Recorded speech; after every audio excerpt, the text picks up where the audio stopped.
जायखिजाया दिनै बयबो खौसेयै गावबा गावनि न'खौ नागारनानैबाबो बेवहाय ज' जोंनि जिथु हारिमु बैसागु बोथोर बिनि रंजानायाव बाहागो लाफैनायनि थाखाय गोसो गोरबोनिफ्राय साबायखर बावबाय। दा जों दिनै जायफ्रा बिराद गोसो सिङाव रंजाखोमाबाय थादों, मोसानो लुगैदों, खननो लुगैदों, जों बिसोरनो सुजुग होनांगौ आरो जोंबो आफा खबनांगौ। आरो जोंहा दहाय सिख्रि सिख्ला मोसानाय फैदों आरो आं बेखौ फोरमायनो नागिरदों जे जोंनि गेजेराव बयनिख्रुइबो दा गोख्रोंसिन साबसिन मोसाग्रा हान्जायानो जाहैबाय सिख्रि सिख्ला। बिसोरखौ बारा मोनथिया जोंनि मानसिफ्रा आरो बिसोरखौनो आङो दा बुहुमनि मानसिफोरनो बर'फोरनि मोसानायखौ बिसोरनि दारैनो दिन्थिगासिनो दङ।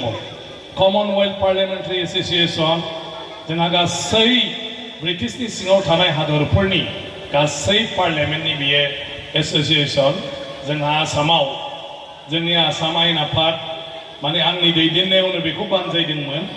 बेवहाय बिसोरखौनो लांनानै दिन्थिहोनाय जादों। जोंहा लकसभानि स्पिकार जेब्ला बेवहाय भिजिट खालामदों, अल इन्डिया जिथु माने मा होनो लेजिस्लेटिभ एसेम्ब्लिनि स्पिकार्सफोरनि जिथु कनफारेन्स आसामाव आङो खुंदोंमोन, बेवहायबो बिसोरखौनो लांनानै दिन्थिनाय जादों। दा बेबायदिनो मोनफ्रोमबो मुहुर्त बिसोरखौ गुवाहाटियाव लाङै लाङै दिन्थिबाय थानाय जादों। बांलादेशआव जेब्ला जों आसामनिफ्राय 30निबो बारा MLA थांदोंमोन, अब्ला बिसोरखौ बांलादेशआव लांफानानै बेवहायबो मोसानाय बर'नि हारिमुखौ दिन्थिनाय जादों। दा बेबायदिनो मोनफ्रोमबो मुहुर्त दाख्लै गुजरातनि स्पिकार फैदोंमोन, बेवहायबो बिसोरनो मोसाहैदों। आरो दा 3 तारिख खालि जापाननि स्पिकार आरो जापाननिफ्राय 90 जन इन्डास्ट्रियेलिस्ट आरो माखासे एजुकेशनिस्टफोर फैगोन आसामाव आरो बे 3 तारिखआवनो बिसोरनो दिन्थिहैगोन माने मोसानायखौ आरो मा। दा बेबायदि खोब एसे मोजां नुवाखै होनबा? ओंखायनो जोंनाव मोनसे कालचार डेभेलप खालामनांगौ, हारिमुखौ नायनांगौ आरो हारिमु नायनायाव थाइसे थाइनै बयबो गारलायनांगौ। साउथ इन्डियानि बायदि दा साउथ इन्डियानि जिथु सिनेमा बे हिन्दीखौनो बारबाय। खारना जाहैबाय साउथ इन्डियानि गासै मानसियानो मोजां जा गाज्रि जा गावसिनि सिनेमाखौ नायो। दा जोंनाबो जोंनि आसामनि सिनेमाखौ जा दाजा नायनांगौ, थियेटारखौ जा दाजा नायनांगौ, मोसानायखौ जा दाजा नायनांगौ। होमब्लासो लासै लासै लासै लासै बिसोरो दिन्थियै एक्सपार्ट जालाङो आरो मा गासिबो। नङाब्ला जों लुबैनाय बायदि जों मोजांखौ मोननो हाया। दिनै सुदेमखौबो नायगोन, दिनै रंजानायनि बोथोर। बैसागुआ जोंनि हारिमुल' नङा, बे जोंनि मोनसे आसार खान्थि। बेखौ फालिनांगौआ जों बयनिबो बिबान। जोंनि गोदो गोदायनि जोंनि मा होनो आबै आजौ बिसोरनि समनिफ्रायनो बोथोरखौ लानानै बे फोरबोखौ फालिबोदों। आसामनि गुबुन गुबुन हारिया गावबा गावनि समाजखान्थिनि बायदिसिना नियम खान्थिनि गेजेरजों बेखौ फालियो। जों बर'फ्रा फालियो। जोंनिया जाहैबाय मोसौजोंसो मोनजायो नालाय। मोसौआ हालेवाबा, मोसौआ गाइखेर होआबा, मोसौआ खियाबा हासार जाया। गतिके मोसौ नङाबा जोंनि जिउआ मालाबाबो सोलिनो हाया।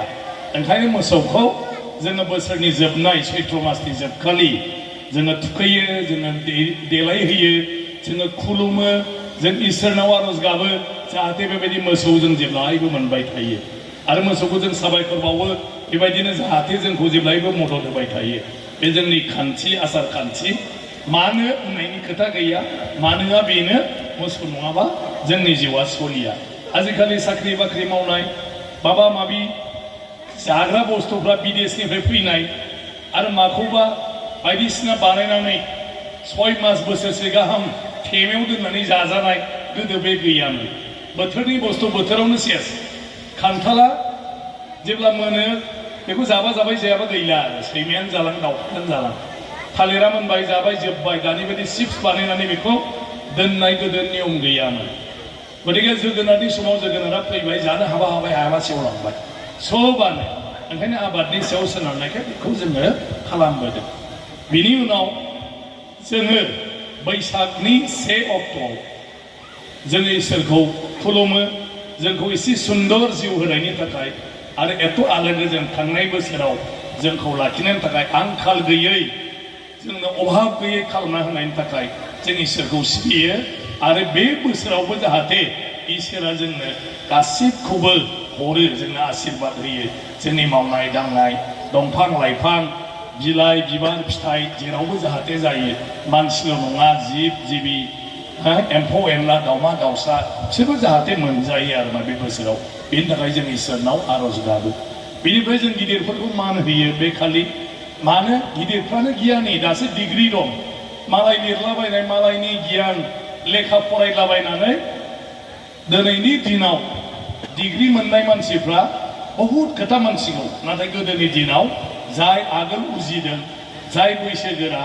बेसो बे संसारनि सोमोन्दै मोनसिगौ बारहुंखाया माबायदि बांग्रिया माबायदि दैबानाया माबायदि बेमार आजारा माबायदि खैदां खैफोद फैयोब्ला जों मारै सोलिनांगौ माब्ला माब्ला बबे बोथोराव मा जायो मा जाया बेनि सोमोन्दै जोंनो जोंनि देरसिनफ्रा बेफोरखौ गियान होबोदों ओंखायनो गिदिरनि जों आशीर्बाद लायो गिदिरखौ जों खुलुमो बिसोर नङाबा जाया बे गोदो गोदोनिफ्राय सोलिबोनाय खान्थि ओंखायनो बैसागुआव जोंहा बे खान्थि दं अबस्से आजिखालि बे बोराया खामानि गैया बे जोंनि दिनाव बे जाबाय खिन्थु जों बैसागुआव बेखौ खालामनाया मोजां बिनि उनाव जोङो 2 तारिखनिफ्राय मोसाबाय रंजाबाय न' हयथ' सुदेमपुरिया मोसाखांबाय खोमा आंथ' गैयामोन नङा होमबा ना गैया देग्लाय हाबाखै जेरावबो गैयानो हनै एक्चुअलि हाबनांगौ बेजों अनलायनाय न'आव थांलायलायनाय नङा होमबा एसे न'नि मानसिफ्राबो सांग्रां जायो मानसि हाबफैगोन नालाय लाजिनानै सब थिग खालामो आरो मा न'आवथ' लांख्रां फांख्रां जानानै थायो न'फ्रा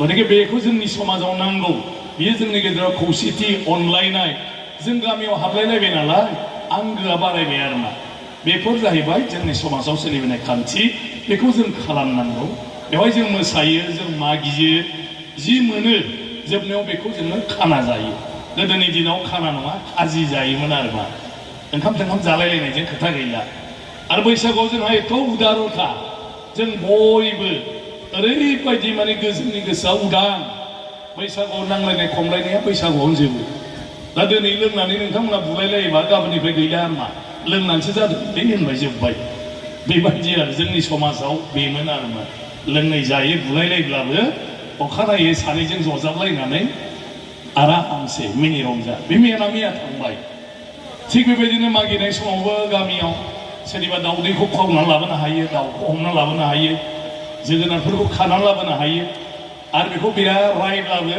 खाजि जानाय समाव खाना जानाय समाव दाउ बिगोमायाबो आराम जफानानै जाबाय थायो आरो बेखौ बेसेबां उदार बिनि थाखाय दाय गैया दाय हमा बेफोरखौ गाज्रि मोनबाय थाया गतिके बे जोंनि समाजनि मोनसे मा होनो बिदिखौ परम्परा दोरोङारि होनो नामा दानि दिनाव बर' रावाव आरोखि खिन्थु बेखौ जों लाखिनांगौ सुदेमपुरि गामियाव जों गुबुन गुबुन गामिनिफ्राय रायजो जाफैदों जोंहा न'नि खुरमा बाहागि बेवहाय गैया जोंहा रावबो बेवहाय गामिनि आंगोफ्रा गैया बेवहाय जों गोदान गामि गायसननानै बैनि सासे ज' मोनसे गामि मोनसे समाज आरो मोनसे न'खर बायदि जाबाय जोंनो बिदा फंबाय जायो गासिबो जेसेबां दं जोंनो आदै आयं आमाय आनै जोंनो आगै जोंनि आदा जोंनो आब' आरो सोरखौ मोनबावनो नङा होमबा बेयाव लोमजाबा साजाबा बिपद जाबा जों गामिनि मानसि मोना जों न'खरनि मानसि मोना जोंनो नायलायनांगोन आरो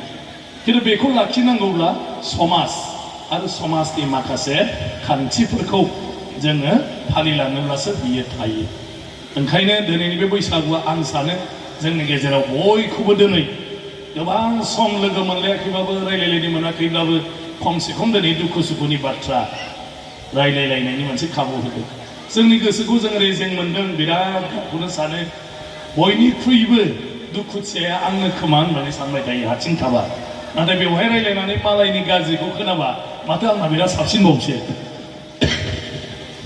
बेबायदि साननाया फैयो गोसोखौ रेजें मोनो बोलो फैयो आरो गोबाङानो बोसोन होयो बेबायदि ओरै जायो आंनावबो जादों नों ओरै खाम उमुक खाम तुमुक खाम बेखौ बिदियाव लोगो मोनलायब्लासो बेफोरबायदि सावरायनाया जायो आरो बेनि गेजेरजों जों जिउआव माखासे गोबां मोनथियै बाथ्राफोरखौ मोनथिनो हायो निस्सय दिनै जोंनि बे ज' जथुमलायनाया जोंनि गावबा गावनि जिउआव एसेबाबो बे बिथिङावबो जोंखौ मुलाम्फा होगोन थ' बेखिनि दिनै गामियाव आं दाख्लैनो दाबि खालामलांदोंमोन जे आंखौबो खोन्थानांगौ आरो आंजों मिलायनानै थारिखआ लानांगौ गाबोनसोमोन नाथाय आंहा हठात करि मोनसे प्रग्राम जाब्रबदों एरखेनो हायि थाखाय गाबोननिखौ दिनैहाय एसे आं जबरदस्त खालामनाय जादों आरो हयथ' सोरबा सोरबा दिनै थानो हायाखै बिसोरनो आं निमाहा बियो नेक्स्ट बोसोराव थाबानो जाबाय आरो बिसोरो जुदि देग्लायहाय बे बाखि जेबो गैया ज' जों जेरावबो बेस्थ' नाथाय बेस्थ'नि गेजेरावबो जों दान्दिसे मालायनि इसिबां सम होनो हायोबा